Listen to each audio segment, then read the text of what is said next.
se retrouve pour la deuxième partie de notre présentation. On va vous parler de 2 romans. Et je commence tout de suite avec de nouveau le deuxième tome d'un livre que vous retrouvez dans les finalistes du Pédé, puisqu'il s'agit de Thunderhead, le deuxième tome de La Faucheuse de Neil Shusterman. Comme pour Shades of Magic, il y a des chances qu'on vous reparle du premier tome. Alors, c'est une sortie que j'attendais avec beaucoup d'impatience parce que j'ai beaucoup aimé le premier tome. C'est aussi avec beaucoup de plaisir qu'on retrouve les personnages qu'on avait laissés juste avant. D'un côté, on a Rowan qui a décidé de mener sa petite vengeance personnelle contre tous les faucheurs qui lui paraissent dénués d'éthique. Et de l'autre, nous avons Citra qui, de son côté, combat, mais de l'intérieur, le système des faucheurs. Au niveau de l'histoire, sans conteste, ça s'accélère. On pensait peut-être avoir réglé un problème à la fin du premier tome, mais en fait, il n'en est absolument rien. L'ordre des faucheurs explose de l'intérieur, il y a une division très très nette entre les bons et les mauvais faucheurs. C'est ce qui me fait dire que c'est peut-être un tout petit peu trop manichéen, j'aurais aimé que la limite soit un peu plus floue. Alors il y a quelques personnages, dont un notamment qui est un faucheur qui doit mener une enquête au cours de ce roman, qu'on a un peu de mal à cerner. Voilà, on ne sait pas trop de quel côté le mettre, donc ça change un peu, ça met quelqu'un en plein sur la limite, donc c'est intéressant. Mais c'est vrai que dans la majorité des cas, on a l'impression que les faucheurs sont un peu bêtes, franchement, parfois. Non mais vraiment, parfois il y a des conversations entre les faucheurs et on a l'impression que les seuls faucheurs qui sont un peu éclairés, c'est Citra, Dame Curie, Maître Faraday, Rowan, enfin voilà, on dirait que les autres n'ont pas tellement d'esprit critique. Un nouveau personnage fait son apparition qui est extrêmement intéressant puisqu'il n'est pas un faucheur, c'est un personnage qui débarque comme ça, qui est juste un mec comme tout le monde, qui adore le Thunderhead, qui adore cette intelligence artificielle, qui adore le monde dans lequel il vit, et qui ne rêve que d'une chose, être au service du Thunderhead. Et en fait, il va se retrouver mêlé au conflit des faucheurs, et grâce à lui, on va découvrir le monde des malpropres. Je ne sais pas si ça vous dit encore quelque chose pour ceux qui ont lu le premier tome. Les malpropres, ce sont les gens qui n'aiment pas ce système. Alors oui, il y a un mec qui adore ce système qui se retrouve parmi ceux qui n'aiment pas ce système, c'est quand même exceptionnel, mais c'est très bien fait. En fait, les malpropres, c'est ceux qui veulent détruire le Thunderhead, c'est la mauvaise partie de l'humanité, c'est ceux qui ont besoin d'être méchants pour être bien en fait. Mais c'est très bien fait, j'aurais trop de mal à vous expliquer ça, mais voilà, les malpropres, c'est toute une galerie de personnages très intéressants. Et donc voilà, en plus du monde des faucheurs qui explose d'un côté, on a les malpropres qui mènent de plus en plus d'attaques contre les faucheurs. Donc on a une espèce de double histoire, on va dire, qui se rejoint bien sûr. En plus de ce personnage, on va en retrouver un autre qui ne paraissait pas très très important dans le premier tome, et il s'agit du meilleur ami de Rowan qui prend dans celui-ci un rôle très important. Je n'en dirai pas plus, mais c'est vrai que c'était étonnant vu à quel point il est bête aussi. Voilà. Par rapport au premier tome, j'ai trouvé un point qui m'a un peu dérangée. Alors dans le premier tome, entre chaque chapitre, on avait le droit à un extrait de journal d'un faucheur. Chaque faucheur raconte ce qu'il fait dans sa journée, les personnes qu'il a tuées, tout ça. Et c'était intéressant parce que ça permettait vraiment de découvrir l'ordre des faucheurs de l'intérieur, les différentes, les bons faucheurs, les méchants faucheurs, leur façon de penser. Ici, on retrouve des extraits de pensées, voilà déjà le mot me dérange, de pensées du Thunderhead, de l'intelligence artificielle qui régit ce monde.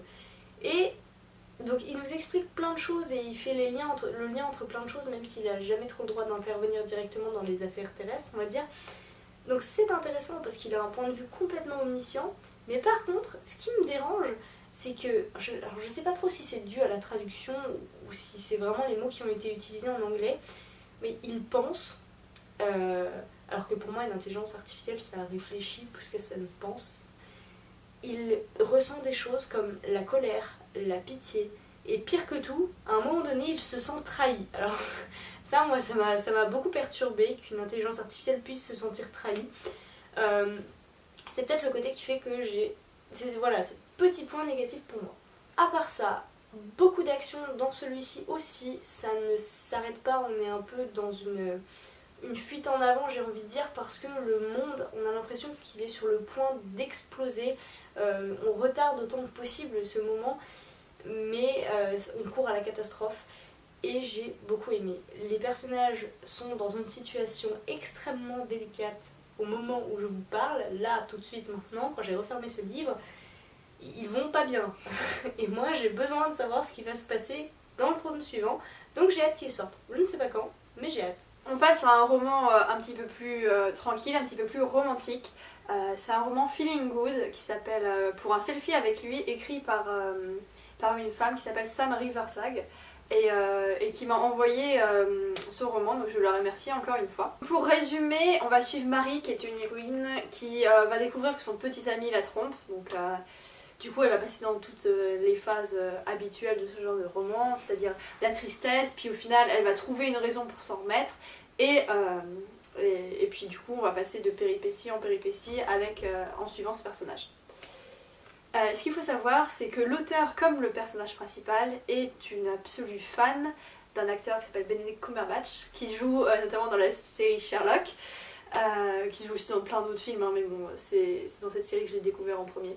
Donc il joue très très bien, et donc l'héroïne va être complètement fan, complètement subjuguée par lui, et va s'en suivre tout plein de petites aventures assez drôles. Les gros points forts de ce livre, c'est l'écriture qui est très très drôle et très dynamique aussi, ce qui n'est pas souvent le cas dans les comédies romantiques où des fois ça prend son temps, etc. Non, là c'est vraiment drôle et dynamique, il y a un humour assez piquant. Le personnage principal est tantôt naïf, tantôt fort et puis complètement déluré. Il y a également la meilleure amie de ce personnage qui vient se joindre à elle et ça donne des dialogues absolument loufoques. Ça c'est vraiment très très bien. Il y a également la mère du personnage principal qui va venir et qui va aussi apporter quelques dialogues un peu particuliers. Voilà. Le seul bémol que j'ai trouvé à ce roman, c'est la répétition du même schéma à chaque fois. Donc cette répétition, en fait, ça va se passer avec l'ex-petite amie, donc ils vont se quitter vu qu'elle a découvert qu'il la trompait. Et puis il va revenir la queue entre les jambes, et puis ils vont se remettre ensemble alors que Marie avait surmonté l'épreuve, était devenue une femme forte, libérée, etc. Et bon, ça se passe une fois, donc on se dit ok, pourquoi pas une seconde chance, etc. Si elle l'aime encore, why not, hein. Mais ça va se répéter 2, 3, et puis à un moment donné j'ai arrêté de compter, voilà. Bon, heureusement, à côté de ça, il y a plein de petites histoires en plus qui viennent se greffer à ça, donc du coup ça permet, enfin plein de petites histoires, il y a une autre histoire qui vient de greffer à ça, donc ça permet d'oublier un petit peu ce côté. Mais du coup, à cause de ça, je ne sais pas si j'aime le personnage ou si je ne l'aime pas.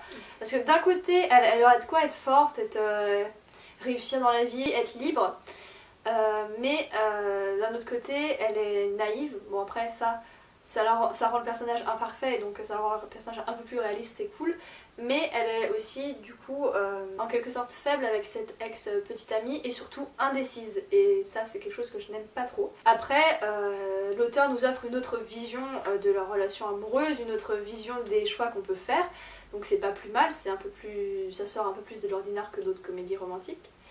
Mais voilà, c'est quelque chose que j'ai pas apprécié, donc peut-être que vous l'apprécierez un petit peu plus. Sans compter que du coup la personne avec laquelle le petit ami trompe Marie est elle-même indécise, puisque du coup elle choisit de piquer ce petit ami, de le rejeter, puis de le repiquer, etc. Donc du coup ça fait deux personnages complètement indécis. J'en ai fini avec les points négatifs. Après, ce que j'ai aussi beaucoup aimé en plus de la plume très, très humoristique, c'est toutes les références à la culture tant livresque que cinématographique qui sont faites. Voilà, c'est toujours sympathique de croiser ce genre de références dans les romans qu'on lit. Et il y a aussi un autre élément qui va égayer toute l'histoire, donc c'est la pratique du tarot de Marseille et du Ouija. Donc le tarot de Marseille, c'est un truc qui revient quand même de temps en temps dans ce genre de roman, je trouve. Donc ça apporte un petit côté drôle comme j'ai déjà dit avant, et voilà.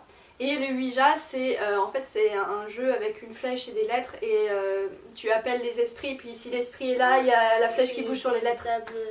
Une table de divination? Ouais, c'est pas vraiment une table, c'est plus un truc en bois, Ah, je sais pas. Okay. Voilà, et donc du coup ça a fait venir, il y a 2 esprits qui sont venus dans le roman je crois, et c'était assez marrant. Que dire de plus à part qu'il y a une suite qui est prévue, qui va tourner un petit peu plus sur Marie et la meilleure amie, donc les deux personnages qui rendent l'histoire complètement loufoque, ce qui est plutôt pas mal, une bonne nouvelle. Voilà. Si vous voulez acheter ce roman pour pouvoir le lire, il faut savoir que l'auteur l'auto-édite, donc vous pouvez le trouver que sur Amazon et Fnac je crois. La version EPUB est pas du tout chère, donc n'hésitez pas si vous avez envie de passer un bon moment. Pour finir, je sais pas si vous voyez ce que c'est que la collection Piment chez France Loisirs, mais c'est tout plein de livres, donc soit romantiques, soit policiers, soit un petit peu érotiques, qui en général sont drôles et présentent une histoire d'amour, ce genre de choses. Voilà, donc quand j'ai lu ce roman, ça m'a fait penser au roman que je lis et que j'attends de trouver quand j'achète des livres de la collection Piment chez France Loisirs. C'est fini pour cette présentation, on espère que ça vous a plu et que ça vous a donné envie de découvrir cette nouvelle auteure et du coup La Faucheuse, le tome 1 si vous n'avez pas lu encore, ou le tome 2 si vous avez lu le tome 1. On vous souhaite à tous et à toutes de très très belles lectures et on se retrouve la semaine prochaine pour une nouvelle vidéo.